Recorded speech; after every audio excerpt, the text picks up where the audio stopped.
Le cercle RH, notre débat quotidien, le premier de la rentrée, de la saison. On va parler d'emploi, oui, puisqu'une émission emploi RH, c'est intéressant de s'intéresser à la fois au bilan 2020 et puis aux perspectives d'emploi.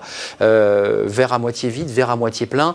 On va faire le point. C'est vrai que l'année 2020 n'a pas été bonne en termes d'emploi. Plus de 700 000 emplois détruits. Il y a des perspectives, des experts qui évoquent 1 million d'emplois qui auraient été détruits. Et puis on annonce évidemment des plans sociaux qui vont s'enchaîner dans les semaines, dans les mois à venir. On va essayer de mettre un petit peu de soleil dans tout ça, parce qu'évidemment, il y a aussi des entreprises qui continuent à créer de l'emploi, à se développer. On va en parler avec mes invités. Christine Duroux, merci d'être avec moi pour cette première émission. Vous êtes associée senior chez Kea Partners et vice-présidente d'entreprise et progrès. Vous avez vu, cette fois-ci, je ne me suis pas trompé. Vous m'attendiez au tournant, j'en étais sûr. Christian de Boissieu, merci d'être avec nous. Bonjour à vous, économiste, professeur émérite à l'université Paris 1, et vous êtes le vice-président du Cercle des économistes. Merci d'avoir répondu à notre invitation. Benoît Serre, bonjour. Bonjour. Vice-président de l'Association nationale des DRH. Vous êtes senior partner au BCG. Bon. Christine Duroux, dans quel état d'esprit vous êtes ? Il y a ce débat de la vaccination où effectivement on a l'impression d'un pain de deux, d'une lenteur, d'une hésitation par rapport à d'autres pays qui sont partis très vite. Je ne parle même pas d'Israël qui a vacciné plus d'1 million de citoyens. Est-ce que vous êtes inquiète d'abord ? Parce qu'on avait tout à l'heure un patron d'un cluster qui dirigeait les clusters et qui disait nous, en fait, nos entreprises, elles résistent pas mal, personne ne veut licencier. Comment vous situez-vous ? Alors, moi, j'ai plusieurs casquettes. Je suis là en entreprise et progrès, bien sûr. Entreprise et progrès, et je suis aussi associée d'une PME dans un secteur qui est soumis à beaucoup de le conseil, le conseil, qui est un service aux entreprises, donc comme la publicité, comme tout le monde, qui est un secteur qui va devoir se réadapter.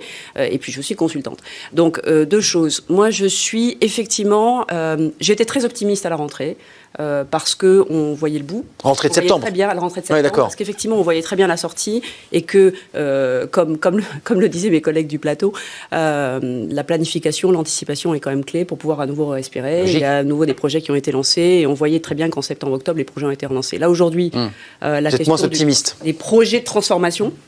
Alors évidemment, je vais vous dire, la restructuration, les réductions de coûts, l'adaptation, l'agilité, la frugalité, tout ça, pas de problème, il y a de la demande. Pour ce qui est de la prochaine étape, de la réinvention, la créativité, effectivement, il faut pour savoir la perspective, et la perspective viendra forcément avec un petit peu d'appétit. Alors moi, une petite note optimiste quand même. Je lisais hier quelque chose de très intéressant. Moi, je travaille beaucoup à l'international. Aux États-Unis, le grand changement, je vais vous dire, par exemple, par rapport à l'emploi, c'est qu'aujourd'hui, on dit, tous les employeurs aux États-Unis disent incroyable, il va falloir donner des bénéfices sociaux, social benefits. Et donc, en fait, je me dis que, évidemment, du point de vue de la France... Partage de la richesse. On aimerait que tout aille vite, on n'aimerait pas travailler sur le sens, etc. Dans d'autres pays, enfin plutôt dans d'autres pays continents, on en a encore à se dire. Ce qui est bien avec cette pandémie, c'est qu'elle aura obligé les employeurs à regarder les bénéfices sociaux. Donc, je relativise un petit peu. Voilà. Ça serait quand même passé, cette pandémie.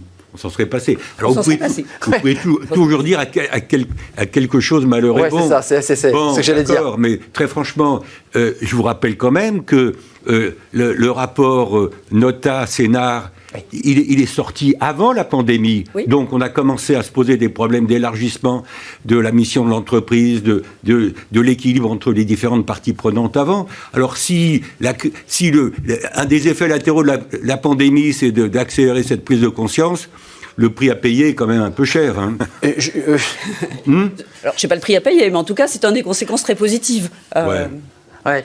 Benoît Serre, vous qui êtes en contact avec ces entreprises, parce vous représentez sur ce plateau modestement 11 millions de salariés qui sont représentés par les représentants des entreprises, des DRH. Qu'est-ce qu'elles disent aujourd'hui, ces entreprises ? Parce que vous prenez le pouls de ces entreprises. Elles vous disent aujourd'hui, j'ai pas encore tranché, j'ai tranché, je sais que je vais devoir couper dans mes effectifs. Je peux tenir avec les aides incroyables de l'État, parce qu'il faut quand même le dire, l'État a nationalisé les emplois. Il n'a pas nationalisé les entreprises, mais les emplois. Il y a 3 catégories de réactions d'entreprise, en fait. Il y en a certaines qui s'en sortent plutôt pas mal, en fait, qui continuent à fonctionner souvent parce qu'elles ont des marchés internationaux, par exemple, et par conséquent, elles font un peu attention, mais globalement, ça va. Vous avez une deuxième catégorie qui, elle, est en attente de stabilité, comme je l'évoquais tout à l'heure, parce qu'ils ne sont pas encore dans le gouffre, mais enfin, ils le voient arriver, et ils n'ont pas encore pris de décision. D'ailleurs, vous aurez peut-être noté que sur les plans de réduction d'effectifs aujourd'hui annoncés, globalement, c'est pas beaucoup, en fait, non. Par rapport à ce qu'on imaginait. C'est étrange. Malheureusement, je reviens à Christian de Boissieu là-dessus, je crains que c'est reculé pour mieux sauter, tout ça. Parce que à ce moment-là, vous tombez sur la troisième catégorie d'entreprise qui est sous perfusion. Et que vous allez retirer les perfusions. Quand Et là, j'entendais il y a quelques jours Nicolas Bouzou, avec qui j'avais fait un plateau ici d'ailleurs, qui expliquait que le problème de cette perfusion, alors certes, ça a sauvé des emplois, et tant mieux, c'est que ça a maintenu en vie des entreprises qui, de toute façon, devaient mourir. Donc, de toute façon, elles vont mourir. C'est un malade en réanimation. Alors, je ne sais pas si c'est l'optimisme ou pas de l'optimisme, mais je suis d'accord sur le fait que, d'abord, cette crise, on l'a souvent dit ici, elle crée absolument rien, à part un foutoir innommable. Et de l'angoisse. Elle accélère absolument tout. Ça, c'est une première chose. La seconde chose, je ne serais pas forcément très optimiste pour septembre 2021, pour une raison très simple, c'est que les procédures sociales en France sont extrêmement complexes. On est le 4 janvier 2021, on le dit. Non, mais les procédures sociales sont extrêmement complexes en France, extrêmement longues. Un certain nombre d'entreprises prévoient des adaptations de leur effectif, qu'on appelle poliment des réallocations de ressources. D'ailleurs, je note qu'une large majorité le font plutôt par des plans de départ volontaires, par des choses négociées, plutôt que par des plans chez Airbus, par exemple, etc. On peut les citer, mais en revanche, la longueur des procédures sociales fait que globalement, les emplois vont disparaître en septembre 2021 avec ce rythme-là, en fait. Et que c'est à ce moment-là, et on sera là en lancement, enfin on sera au cœur du lancement de la campagne présidentielle. Je crains que la somme des deux fasse un climat social. Et pour aller un peu plus loin, la France n'a jamais su se réformer sans brutalité. Ouais, sans violence.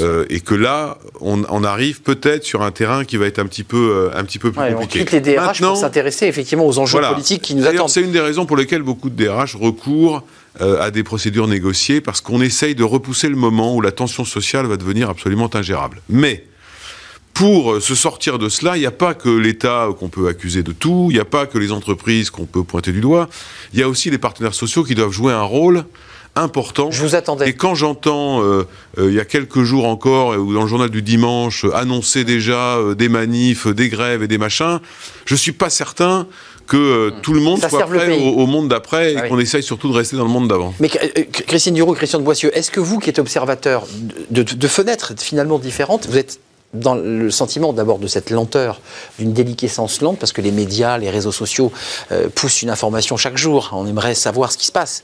Tout ça va être lent, mais est-ce qu'on est en train de changer de modèle ? Est-ce que vous qui faites du conseil, est-ce que l'économiste, est-ce qu'on n'est pas en train de basculer, d'accélérer notre mutation de modèle ? Moi je suis convaincue qu'on est en partie, jamais à 100%, en train de muter. Je suis convaincue qu'il y a un sujet dont d'ailleurs on s'empare beaucoup, qui est la question de l'entrée des jeunes en général sur le marché du travail, qui est la fameuse génération sacrifiée. Les aides sont maintenues, Elisabeth Borne l'a dit. Les aides sont maintenues, j'ai lu toutes les annonces d'hier, mais ça reste un sujet. Chez Entreprises et Progrès, on a lancé une initiative qui prend les très jeunes, puisque c'est le stage de troisième. On a fait un stage de troisième 100% virtuel, il y a une 50aine d'entreprises.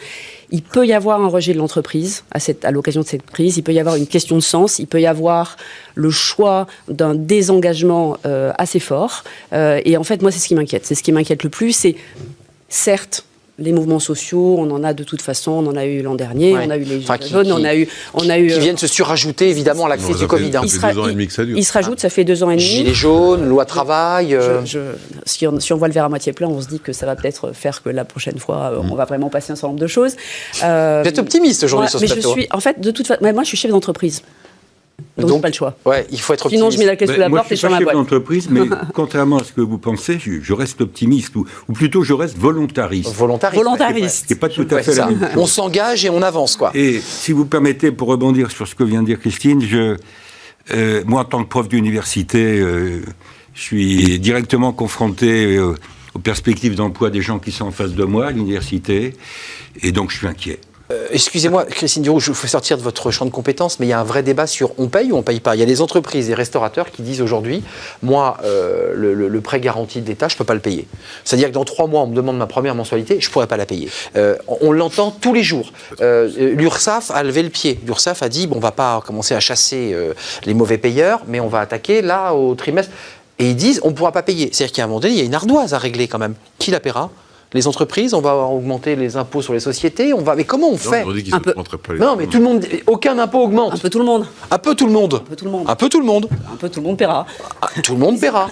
Les entreprises, nos enfants, l'État, les générations suivantes, voilà. Un peu mais plus tard, un peu tout le monde paiera. Plus tard. C'est ça. Vous avez noté que plus tard. Vous avez noté que le prêt européen ne se rembourse qu'à compter de 2027. 27. C'est quand même curieux, c'est 5 ans après 2022. Comme vous le savez, je parlais d'économistes, on est dans une question de confiance.